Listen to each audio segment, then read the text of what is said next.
गोरखनाथ मंदिर के हमले के आरोपी मुर्तजा को लखनऊ लाकर पूछताछ कर रही है एटीएस। मुर्तजा से संबंध के शक में एटीएस ने संभल से 2 संदिग्धों को हिरासत में लिया, कुछ दस्तावेज भी जब्त किए।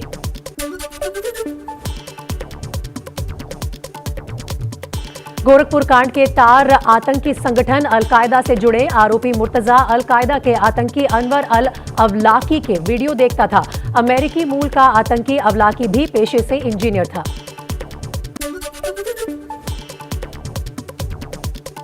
गोरखनाथ मंदिर के आरोपी मुर्तजा को लेकर अखिलेश यादव ने कहा है कि वो मनोरोगी है। बीजेपी इस मामले को बढ़ा चढ़ाकर साइकेट्रिक प्रॉब्लम थी, बाइपोलर इश्यूज हैं उसके साथ।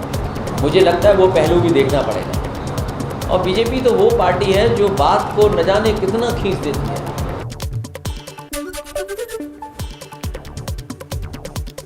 गोरखपुर मंदिर पर हमले के बाद सुरक्षा बढ़ाई गई। फूल प्रूफ सुरक्षा के लिए नए उपकरण लगाए जा रहे हैं। कमांडो की भी होगी तैनाती।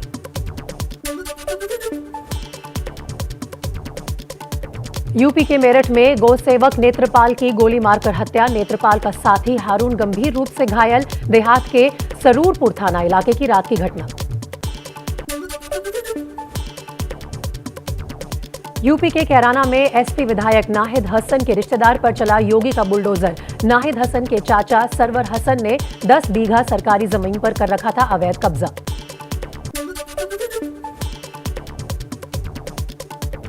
यूपी के लखनऊ में फिर गर्जा बाबा का बुलडोजर। कैंपल रोड पर अवैध निर्माण पर कार्रवाई। बिना नक्शा पास कराए किया गया था निर्माण। यूपी के कैबिनेट मंत्री और निषाद पार्टी के अध्यक्ष संजय निषाद ने प्रयागराज में लगाए ठुमके। निषाद राज की जयंती के मौके पर देर रात तक नाचे।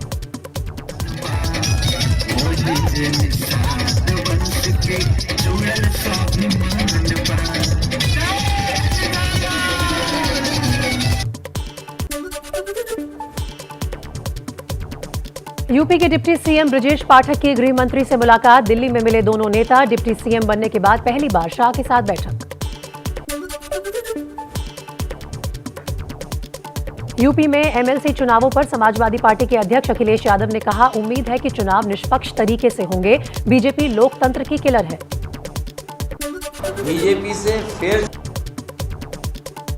राजस्थान के दौसा की डॉक्टर अर्चना शर्मा खुदकुशी केस में आरोपी स्थानीय नेता शिवशंकर की तलाश में जुटी पुलिस।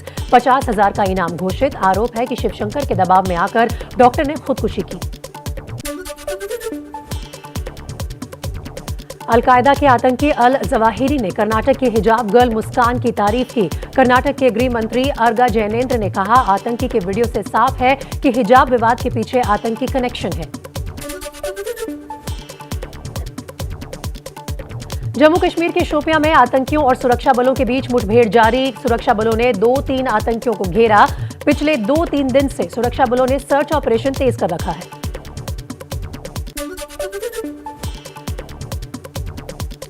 गृह मंत्रालय ने राज्यसभा में कहा, जम्मू कश्मीर में 370 हटाने के बाद आतंकी हिंसा में भारी कमी आई है।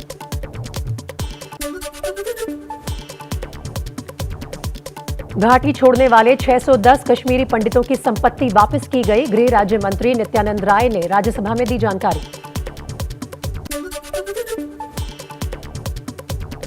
मोदी सरकार अब सेना में भी कॉन्ट्रैक्ट पर भर्तियां करेगी। इस योजना का नाम अग्निपथ प्रवेश योजना रखा गया है। अभी तीनों सेनाओं में करीब 1.25 लाख पद खाली हैं।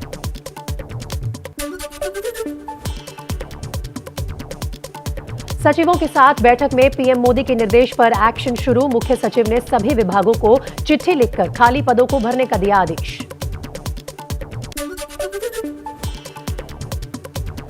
तकनीक के जरिए अपराधियों की पहचान वाला बिल राज्यसभा से भी पास। गृह मंत्री अमित शाह बोले, डेटा का गलत इस्तेमाल नहीं होगा, निजता भी बनी रहेगी। मैं आश्वस्त करना चाहता हूं, ये एक्ट और इसके रूल्स दोनों मिलकर एक अच्छी मजबूत प्रणाली बनाएंगे।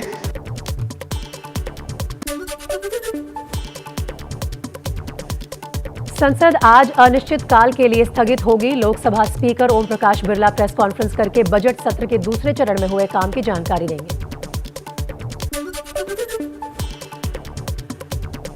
लगातार दूसरे दिन दिल्ली में सीएनजी महंगी हुई। सीएनजी के दामों में आज 2.5 रुपए की बढ़ोतरी। दिल्ली में सीएनजी का भाव 69 रुपए 11 पैसे प्रति किलो हुआ। 3 महीने में 16 रुपए प्रति किलो महंगी हो चुकी है सीएनजी।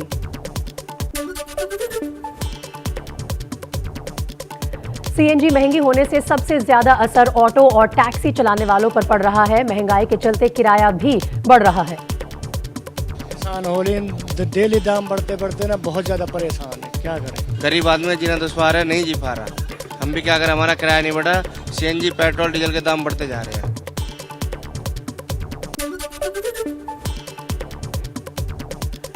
दिल्ली में महंगाई की मार। किराए की टैक्सी चलाने वालों ने एयर कंडीशनर चलाने पर अलग से पैसे वसूलना शुरू किया। सीएनजी की कीमतें बढ़ने के बाद उठाया कदम।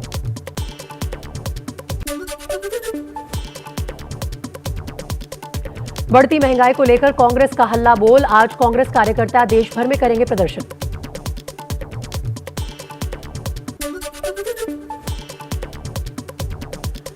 बिहार में विपक्ष के नेता तेजस्वी यादव का बीजेपी पर तंज। कहा, पहले महंगाई डायन लगती थी, अब क्यों नहीं लगती। ये भाजपा वालों के पहले महंगाई डायन लगती थी, अब भौजाई या महबूबा नजर आने लगी।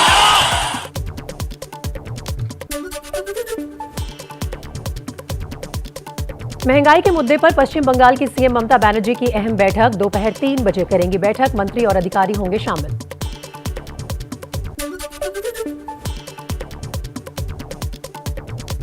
देश में सब्जियों के दाम तेजी से बढ़ रहे हैं। कोलकाता में 10 रुपए में बिक रहा है एक नींबू, तो मिर्च भी 200 रुपए प्रति किलो से ज्यादा में मिल रही है।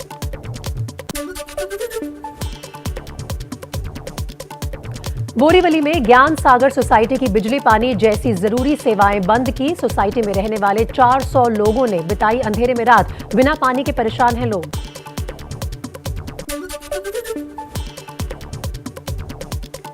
मुंबई में बीजेपी नेता और पूर्व सांसद किरीट सोमैया और बेटे नील के खिलाफ केस दर्ज। शिवसेना नेता संजय राउत ने 57 करोड़ रुपए के घोटाले का लगाया था आरोप।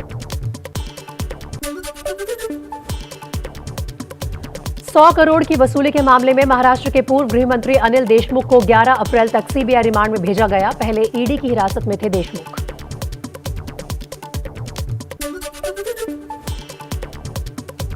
एनसीपी अध्यक्ष शरद पवार ने प्रधानमंत्री मोदी से मुलाकात में उठाया संजय राउत की संपत्तियों को जब्त करने का मुद्दा। संजय राउत ने पवार को शुक्रिया कहा।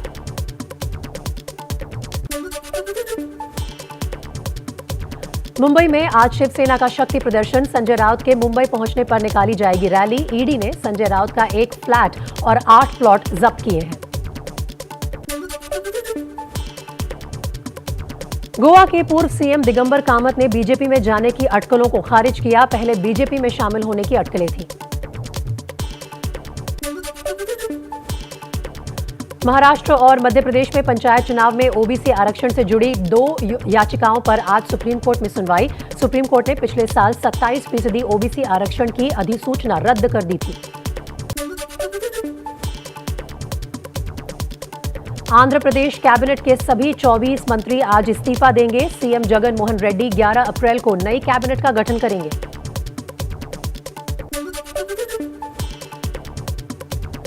जम्मू के राजौरी में एक गांव में बच्चों को कोरोना की वैक्सीन देने गई टीम को कुछ ग्रामीणों ने बंधक बना लिया है। लोगों में पहले टीम के खिलाफ नारेबाजी भी की।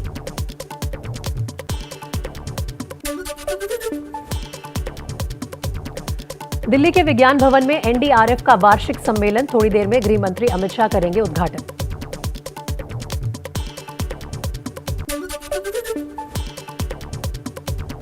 बीजेपी के 42वें स्थापना दिवस के मौके पर पार्टी अध्यक्ष जेपी नड्डा ने बीजेपी को जानिए अभियान की शुरुआत की। 13 देशों के राजनयिकों के साथ बीजेपी मुख्यालय में किया संवाद।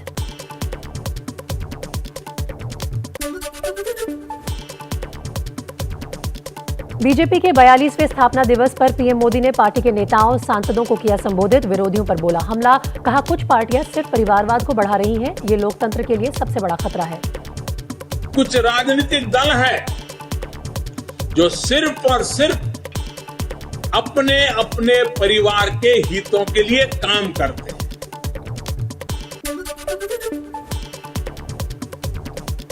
बीजेपी अध्यक्ष जेपी नड्डा ने दिल्ली से निकाली गई शोभा यात्रा बीजेपी कार्यकर्ताओं के साथ अंबेडकर की फोटो पर किया गया माल्यार्पण। बिहार में आ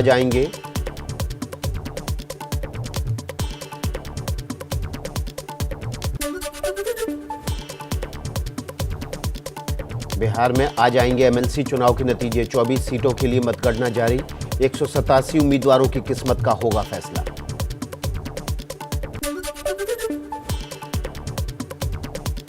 बीजेपी नेताओं को बिहार के डिप्टी सीएम और बीजेपी नेता तारकिशोर प्रसाद का करारा जवाब। बोले 2025 तक नीतीश कुमार ही रहेंगे बिहार के सीएम। बीजेपी नेता बयानबाजी न करें। पूरे तौर पर पूरे समय तक वो हमारे नेता हैं और हमारे माननीय मुख्यमंत्री हैं और उनके नेतृत्व में हम सब काम कर रहे हैं।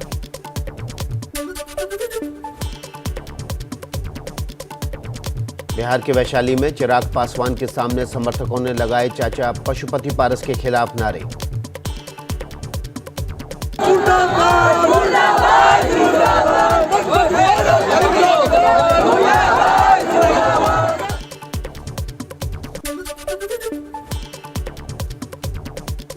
पंजाब के बाद केजरीवाल का हिमाचल प्रदेश में चुनावी शंखनाद।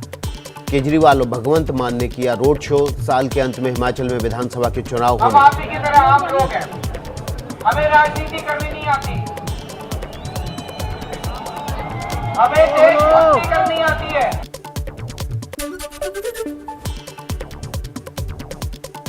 मान सरकार के खिलाफ पंजाब के लुधियाना में प्रदर्शन। मुफ्त बिजली का वादा पूरा न होने पर केजरीवाल पर लगाए झूठे वादे वाले नारे।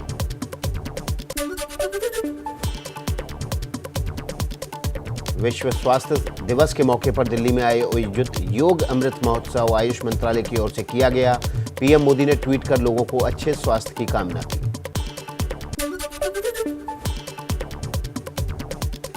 आज है चैत्र नवरात्र का छठा दिन। आज हो रही है मां कात्यायनी की पूजा। दिल्ली के झंडेवाला मंदिर में सुबह सुबह भक्तों ने की मां की आराधना।